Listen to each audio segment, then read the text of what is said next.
युद्ध अंतिम उपाय होता है शांति का। अगर हम चाहते हैं कि युद्ध ना हो तो युद्ध के लिए तैयार रहना पड़ता है। लोग पी जाते समंदर खारा ना होता तो। अगर युद्ध इतना ही खराब था तो बांसुरी बजाने वाले कृष्ण कन्हैया कभी महाभारत होने नहीं देते। कुछ होते हैं यहाँ पे युद्ध रहना, हर भगवान को देखिएगा शांति के प्रतीक हैं, लेकिन सबके पास अपना हथियार है। करुणा से भरे हमारे बजरंग बली, लेकिन गदा साथ में रखते हैं, करुणा से भरे हुए, क्या नहीं मांगने पे देते हैं यहाँ पे। कृष्ण भगवान हमेशा कौरवों से तो ऐसे बात करने गए थे 5 गांव मांगने, जैसे कोई बहुत एक याचक है, साधारण याचक, सुदर्शन चक्र लेके। तो युद्ध के लिए तैयार। ये राष्ट्रपिता हमारे गांधी जी थे जो नॉन वायलेंस के प्रतीक थे, तो फिर वो भी तो है ना। गांधी जी नॉन वायलेंस के पुजारी थे। उस समय देश आजाद नहीं था, संगठन को लंबे समय तक बचा के रखने के लिए एक जरूरी था, क्योंकि अंग्रेजों के पास हथियार इतने ज्यादा थे कि संगठन बनाने में टाइम लगता है। अगर हम एक गर्म दल बनाते थे 10 साल में, वो 10 दिन में खत्म करके रख देते थे। जब लाशें गिरती थी तो लोगों का मोटिवेशन गिर जाता था। तो गांधी ने उस समय एक रास्ता निकाला कि अंग्रेजों के खिलाफ लड़ना भी है, संगठन भी मजबूत बना के रखना है, और साथ ही साथ क्या करना है, मोटिवेशन भी बना के रखना है। तो गांधी जी संगठित करते थे। इसी कांग्रेस से तो सुभाष चंद्र बोस निकले थे। सुब्रत में तो नरम दल वाले थे, गरम दल थी। तो गांधी की दूरदर्शिता थी कि हमारा आंदोलन जिंदा रहेगा लंबे समय तक के लिए। वरना भगत सिंह की कौन इज्जत नहीं करता है, क्या सुभाष चंद्र की इज्जत कौन नहीं करता है, चंद्रशेखर आजाद जी की इज्जत कौन नहीं करता है। लेकिन गरम दल को दबाना आसान होता है, और एक कोई इंसान जाता है तो कई लोग उससे प्रेरित होकर और आते हैं, और उससे कई गुना ज्यादा लोग थोड़ा सा कतराने लगते हैं। तो गांधी को रास्ता था। और दूसरा ये था कि अंग्रेजों को मारना था।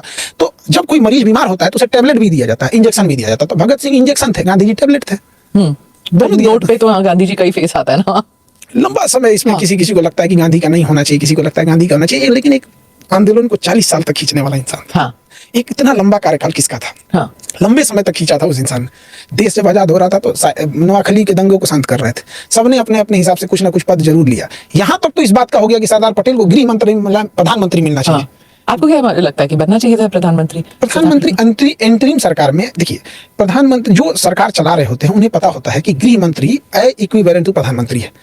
गृह मंत्रालय के पास सारा होम चीज की पावर रहती है। इलेक्शन होता है इंडिया में 1951 में, और सरदार पटेल जी की आकस्मिक मृत्यु होती है 1950 में।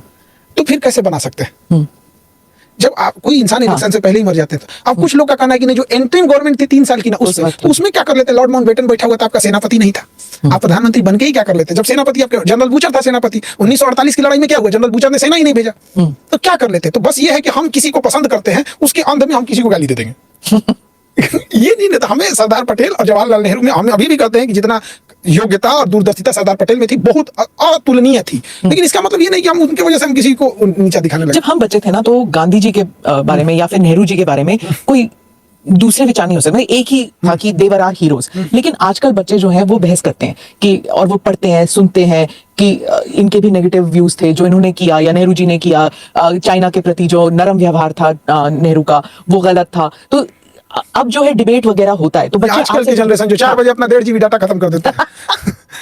ये जनरेशन की बात करते हैं। जो हफ्ते में कोई काम नहीं करते फिर भी संडे को देखते रहते हैं। हाँ, संडे को भी आराम करते हैं। तो हफ्ते में कोई काम नहीं करना है, संडे को भी आराम करना है। ये जनरेशन जो आज अपने मुखिया के खिलाफ आवाज नहीं उठाता, आज का जनरेशन, इसके सामने एक नॉर्मल 2 कौड़ी का ठेकेदार घटिया मसाला डाल के नालियां बना देता है, जिसका ढक्कन टूट जाता है, ये उसके खिलाफ आवाज ना उठाने वाली जनरेशन गांधी पे आवाज उठाती है, जो गुलामी में महारानी से लड़ गया था, जो अपने विधायक से नहीं लड़ सकता है, बिना पैसा खिलाए प्रधानमंत्री आवास योजना से घर नहीं बनवा सकता है, वो आवाज उठाता है गांधी सही थे या गलत थे। ये तो बात हो गया। मोबाइल आ गया, 2 लाइन लिख दो, किसी को खराबी है क्या है?